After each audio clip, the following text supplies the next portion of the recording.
Acum eu îți voi face ție un talisman norocos pentru afacerea ta. Pentru suma pe care vreau să o câștig. Pe care vrei să o câștigi. Te rog frumos să scrii aici cu această cariocă roșie.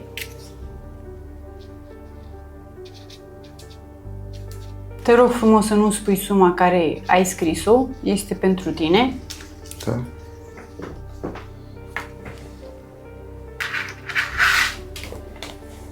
Te rog frumos să întinzi palma. Nu, una din ele. Atât. Și spun așa. Cum se lipește ceara de piele și mierea de gură, cum e banul căutat, cum e banul de valoare, așa să fie Florin căutat și de valoare în fața la bani. Să nu mai poată să mai stea banul fără el, sporul fără el, prosperitatea fără el, să avanseze.